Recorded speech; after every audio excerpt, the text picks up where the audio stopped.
People are asking about Blight and what's going on and all the panicking, and they want thoughts and they want ideas and they want to know what's going on.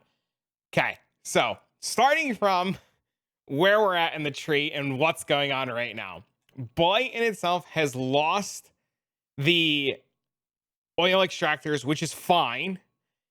We're not too worried about oil extractors because there's things in the patch notes. I got to pull up the patch notes in a second and I'll show you, but there's things in the patch notes that'll be really good. We're like not sad that we lost oil extractors. That's fine. Like we're not in a panic. And initial early reactions is everybody losing their minds. It's not that big of a deal. We have a bunch of other things in areas that are really going to affect Blight and make Blight really, really, really good. Step one is in the initial looking at POE planner, we have things to go over. First, we have the Blight encounter spawns 50% more non-unique monsters in our map. This is still going to be really good. Immune response is still going to probably make your maps really hard very early in the league. You're going to have to like plan accordingly for this, you know. If you're not planning for this, you're going to be in like an insanely awkward position, you know. Plan accordingly. Odds are we probably go like this and we don't take this right away. We still want to take the reduced cost of stuff. The reduced cost of stuff is going to be really, really, really good. It's going to allow us to make our towers and pretty much do everything we want to do. The thing that which changes is now we have this. Where this is Blight towers in your maps can be salvaged after the Blight encounter. Higher tier towers grant better salvage rewards. Salvage rewards are improved for each different type of tower built during the encounter. We have no idea how this is going to work. We have no idea what the rewards look like for this. All we can assume is that this will, my initial guess is this is going to give us oils. My guess is when you do a map, if you have a multi-laned map, you're going to build a bunch of different towers. If you have a single laned map, you're going to like have like 2 or 3 towers. You're going to build one tower. You're going to build like 3 different towers. You're going to get them to like level 3 or level 4. If you build an Empower Tower, at the end of the encounter, right before it ends, you upgrade your Empower Tower to level 4. I assume this is going to be really good, and this is going to compensate for the loss of +1 oil, and I'm assuming this is going to compensate for the loss of oil extractors, assuming. Coming over here, we have the same thing. We have lanes of your Blight encounter have a 10% chance for an additional reward chest. This is really good. 8% chance to contain additional rewards. A variety of items in Blight chests are lucky. Like this whole wheel is just naturally really, really good. And epidemiology in itself is really good. There is a slight nerf here as Blight chests in your map have a 20% chance to be openable again. Currently, before 3.25, we could do 40%.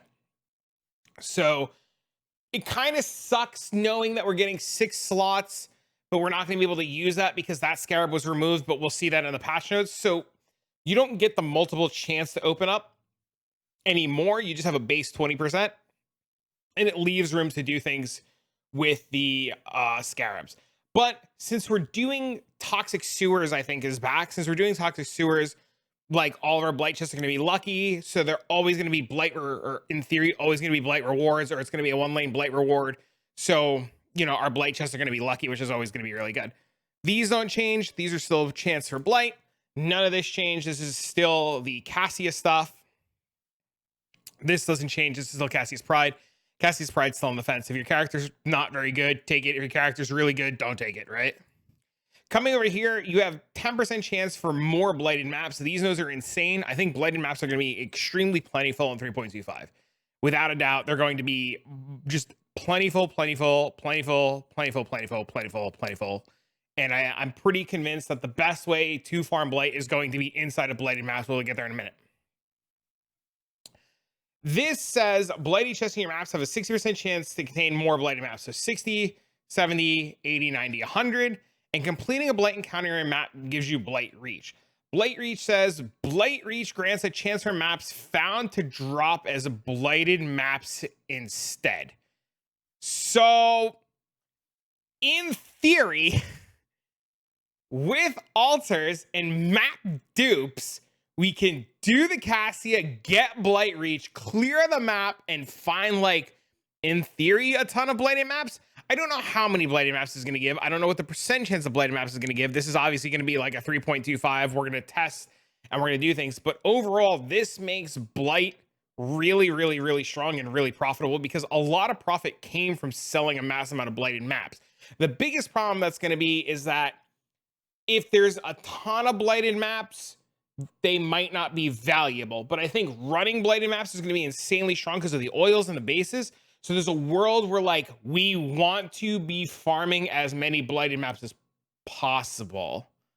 Also with like the blooming one, we turn all blighted maps into blight ravaged maps. So that means that every map that falls inside of a map is a blight ravaged map. So that means we're getting like lots of blight ravaged maps. It's, you know, thinking out loud. This node in itself was changed. This is blight bosses in your map have a 7% chance to drop an additional reward chest when defeated. It used to be jewelry. The jewelry's gone. Jewelry is a blight ravage thing now and a blight thing now. Like jewelry's gone. One lane of your blight encounter in your maps is guarded by only by blight bosses. This is crazy. I think this is insane. Blight bosses in your map have a 5% chance to drop an additional reward chest when defeated.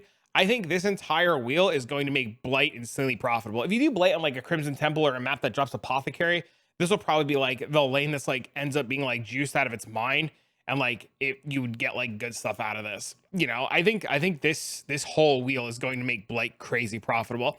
But if you do something like Toxic Sewers and all of your reward chests are Blight, this is probably where you're going to get a lot of your new oils from. And this is going to be like, I just think this wheel in itself makes Blight just overall really profitable.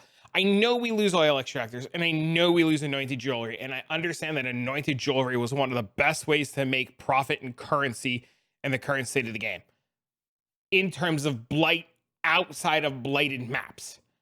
But with the way things are changing, I think Blight maps and Blight Ravage maps are going to be insanely profitable. Blight Ravage, as we know, is one of the best ways to get I-86 bases. The faster that you can get into Blight Ravage maps and the faster that you can clear Blight Ravage map, the faster you get access to 86 bases, even on league start. So that means on day 2 of the league, if I can get Blight Ravage maps and I have anoints on my rings and I can get into Blight Ravage maps, I should be able to farm 86 bases and get them out to crafters immediately. Bases in the upcoming league are going to be insanely valuable for a couple of reasons. One, with Recombinators being back, from my understanding in Sentinel League, Blight was one of the best ways to farm bases for Recombinators. 2, all the new bases are insanely cracked and people are going to want I-86 bases. 3, Recombinators back. So with like the use of the armor that allows you to see items dropped identified, and assuming you don't need your armor to do Blight Ravage because you're using nothing but your rings, if you put on the armor and you clear Blight Ravaged and all of the bases drop identified, you will have a fantastic time of filtering out I-86 new bases for specific things. Also, like perfectly rolled bases are going to be expensive because the new bases add thousands of armor and hundreds of energy shield. So Blight Ravage in itself is just blowing my brain with how profitable it's going to be. And it's going to be very hard once you're up and running to leave it because Recombinators constantly delete bases, right? And anybody who's like, oh, but the market's going to get flooded. The market, in theory, should never get flooded because Recombinators exist. And for any star asterisks out there, the armor that drops items identified is only for magic bases. So if you've never played with this armor, I think it's called like Thames Osley or something like that. I have it in game. I'll look it up. I'll put a link to it in the description with the how to buy it or what it looks like on trade. But that armor might end up being like a staple inside of Blight, especially like Blight drops, like Blight Ravage is going to drop like fractured items. It's going to drop synthesized items. It's going to drop all kinds of 86 bases. It's going to have all kinds of 85 bases. You know, it's just going to be overall really, really, really good. Yes, losing the oils sucks, but prismatic oils are now inside of blighted maps. So prismatic oils might be insane and might be in high demand.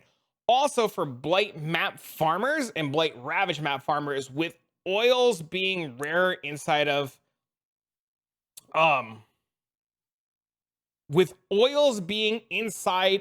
blighted maps and blight ravaged maps and not on the Atlas tree and not via Scarab inside of a map, that makes gold oils and prismatic oils and silver oils and all of those oils insanely valuable and rarer, which makes farming blight maps themselves cracked.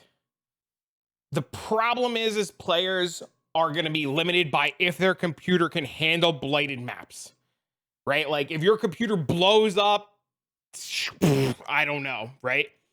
Silver and gold oils can still drop inside of maps. They'll just be in theory rare because we don't have the oils to boost it up, but we don't know how much rarer they're going to be because we don't know what this node is going to do. So like the idea of silver and gold is going to be like, if I'm going to farm a bunch of silver and gold, I'm going to do it the old way where I go inside of a blighted map. I do a tier 13 or better red map for blight and we farm it like that, right? Nothing really changes. In terms of blight, in terms of scarabs, there's a couple of things. We talked about this. The Blight Scarab of Oils has been renamed to the Blight Scarab of Blight Heart. It no longer provides Blight Oils are one tier higher. It now causes Blight encounters in area to have one blighted chest. Blight encounters in your area spawn more waves of enemies. Blight chests in area grow larger and larger and more rewarding the more blighted enemies that are slain. We know currently that when you do a Blight encounter inside of a map, it has to spawn at least one Blight reward chest. If my assumption of what I'm reading here is correct, this says it now causes Blight encounters in areas to have one blighted chest. That means that this blighted chest, in theory, should be a Blight reward chest. And if this chest scales with the amount of enemies slain, and this chest grows larger and more rewarding based upon enemies that are slain, that makes this more valuable. That makes this insane, right? That makes this guarantee that the Blight chest is lucky. This gives you a 20% chance for it to be openable again. This makes it so that Blight chests contain an additional reward. This has just it, you know, this doesn't do anything. This won't do anything. Okay, that makes this entire wave cracked because this entire wave is only Blight bosses, right? So like, so now does this mean, and this is like where my brain is like puttering right now, does that mean that this oil or this scarab with this node make it only Blight bosses and make them 50 or 100? Like what is what is the interaction between that oil, this node, and this, right? And this is like all stuff that needs to be tested. If it turns the lane into a single lane and the lane gets juiced and the lane is only bosses and it's like scaled out of control, it makes it crazy, right? So I don't know, but I think it's going to be insane. There is a world where you don't take it so that like all of the Blight bosses spawn, but it's going to require testing. But in the current state of things, I'm really excited about this. I know we lose the oils are one tier higher. I know we lose the oil extractors, but we gain so much more in terms of like, there should be lots and lots of rewards. And if the one Blight chest is scaled off of bosses and we kill all of the bosses and the bosses explode and die, and there's a ton of bosses and the bosses are juiced out of their mind, that makes that one chest crazy. It also makes the pump explosion really good. So like we sacrificed guaranteed Blight jewelry that we gambled for oils for guaranteed either tons and tons of map, tons and tons of oils. It's going to be like a real big testing thing. Overall, my initial impression is going to be good.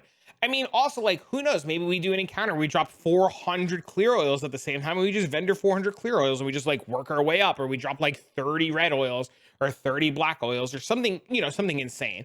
You can always still 3-to-1 them the hard way and still work your way up. Though I don't know if you're going to want to 3-to-1 anything past red because we don't know how things are going to work.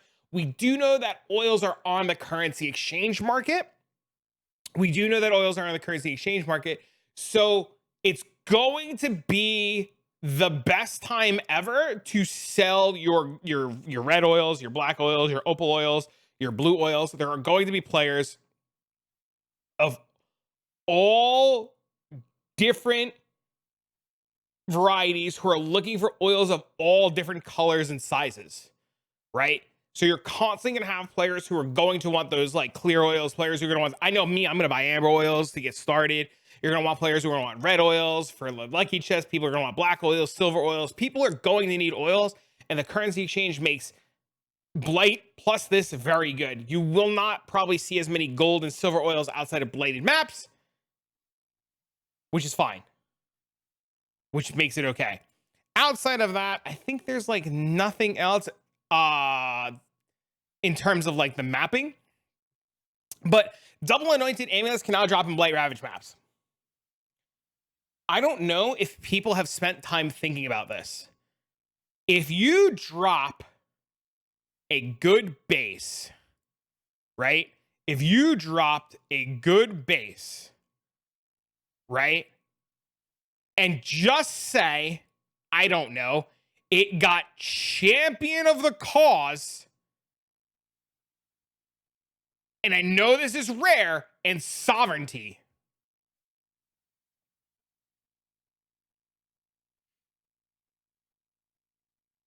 What about if you got Charisma and Whispers of Doom? What if you got Champion of the Cause and Whispers of Doom? What if you got, I don't know, this new leader? There's a leader of the pack node somewhere down here that's like really good. The amount of opportunity is insane. We're already spending a lot of time trying to get Strangle Grasp, put a bunch of anoints on Strangle Grasp, brick Strangle Grasp, and convert it into some like shit unique, right? But now Blight Ravage can drop double anointed amulets. So like you are going to want to check combinations. And if you get like a double anointed amulet on like a good base that's craftable,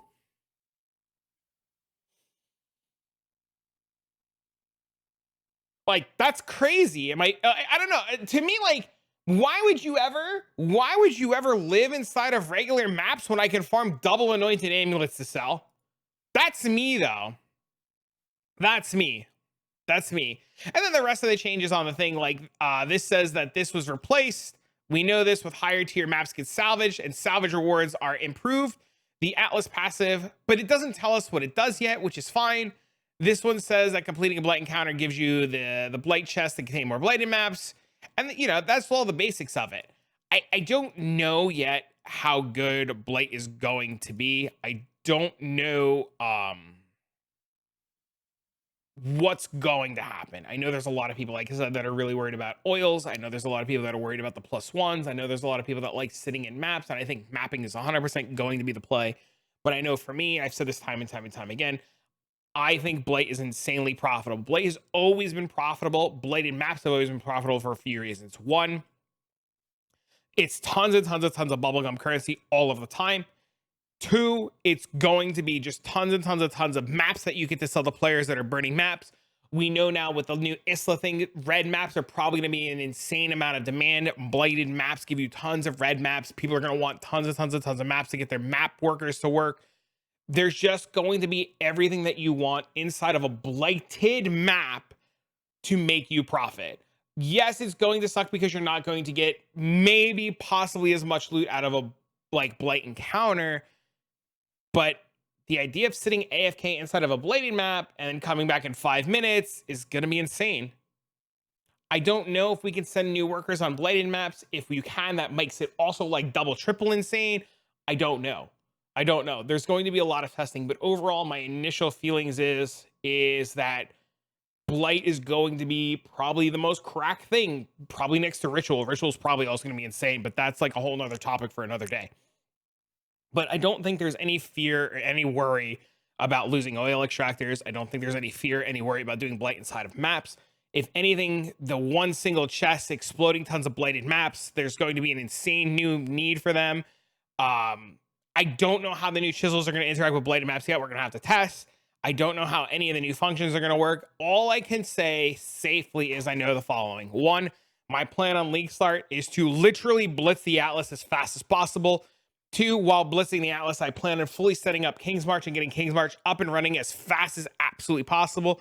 Three, my goal is to get to tier 16 or better maps as early as possible. And four, as soon as I can either A, buy blighted maps or farm them myself, I plan on buying blighted maps and immediately starting. I have very good feelings about the prismatic oils. I have very good feelings about the anointed oils, the anointed jewelry. I have really good feelings about all the new bases dropping inside of Blight. If those mobs drop gold, Blight should be a fantastic way to farm gold. So you could just like AFK instead of a Blight map, come back and have a ton of gold. You'll have all kinds of bubblegum currency. It's going to be easier than ever to move. You're going to have all kinds of oils, which are going to be easier than ever to move. Blight is literally going to be the, I'm going to AFK, get loot, sell that stuff on the auction house, go AFK again. Like, you should be, instead of, my entire point of doing this rant and spiel is don't worry about the oil extractors. Look at the bigger picture. The bigger picture is going to be absolutely insane. I know in terms of like setting up this is going to be a whole nother video about how we're planning on league starting, how we're going to get there, what our plan is for league start, what our Atlas progression is going to look like. We're going to save that for another video. And as far as like how Blight's going to work on like day 1, day 2, week 1, week 2, we're going to be doing a lot of testing. We're going to be doing a lot of Blighted maps. We're going to do a lot of interactions. We're going to see if the workers going to be sent on Blighted maps, and we're going to figure everything out. But for now, as I said, don't panic. Don't worry. Everything's going to be good. Blight's going to be great. We're going to get this video out to you guys. You guys are going to leave your comments, your discussions, your likes, your shares. You're going to do everything. You're going to leave me with your thoughts and feelings. We're going to work on it together and we'll figure it out. But for now, friends, let me get this one out to you guys. See you on the next one. Dab.